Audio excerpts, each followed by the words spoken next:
மத்திய கிழக்கில் சூழ்ந்திருக்கக்கூடிய போர் மேகங்களுக்கு மத்தியில ஹார்முஸ் நீரிணைய கடக்க முடியாம இந்தியாவோட முக்கியமான கப்பல்கள் கடலுக்கு மத்தியில நிறுத்தப்பட்டிருக்கிறது பரபரப்ப கிளப்பி இருக்கு. இது தொடர்பா இந்திய கப்பல் போக்குவரத்து துறைக்கு முக்கிய கடிதமும் பறந்திருக்கு. மத்திய கிழக்குல என்ன நடக்குதுன்னு கொஞ்சம் விரிவா பார்க்கலாம். மத்திய கிழக்கு நாடான ஈரான் மேல இஸ்ரேலும் அமெரிக்காவும் இணைந்து கடந்த சனிக்கிழமை அன்று கூட்டு தாக்குதலை தொடுக்க தொடங்கினாங்க. இதுல ஈரானோட உச்ச தலைவர் கமேனி உட்பட அவரது குடும்பமே கருவறுக்கப்பட்ட நிலையில முக்கிய தளபதிகளும் கொல்லப்பட்டாங்க. இரண்டு நாடுகளோட தாக்குதலுக்கும் ஈரான் பதிலடி கொடுத்துட்டு வர்ற நிலையில முக்கியமான வர்த்தக பாதையான ஹார்முஸ் நீரிணைய மூடியிருக்கு ஈரான்.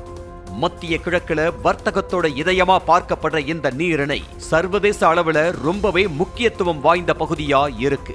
சர்வதேச அளவுல 20% வர்த்தகம் இந்த பாதை வழியா நடக்கிற சூழல்ல இந்த நீரிணைய மூடுறதாவோ அதை மீறி எந்த கப்பலாவது நுழையும் பட்சத்துல அதை தீக்கிரையாக்குவோம்னு எச்சரிச்சிருக்கு ஈரான் புரட்சிகர காவல் படை.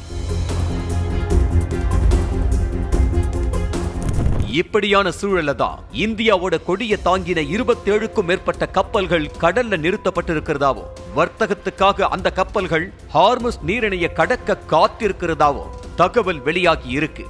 இந்த கப்பல்கள்ல சுமார் 10,000 கோடி மதிப்பிலான பொருட்கள் கொண்டு செல்லப்படுறதாவும் நடுக்கடல்ல தத்தளிக்கிற கப்பல்களோட பாதுகாப்பை உறுதி செய்யணும்னு இந்திய துறைமுக அமைச்சகத்துக்கு கடிதம் எழுதியிருக்காங்க இந்திய தேசிய கப்பல் உரிமையாளர்கள் சங்கம்.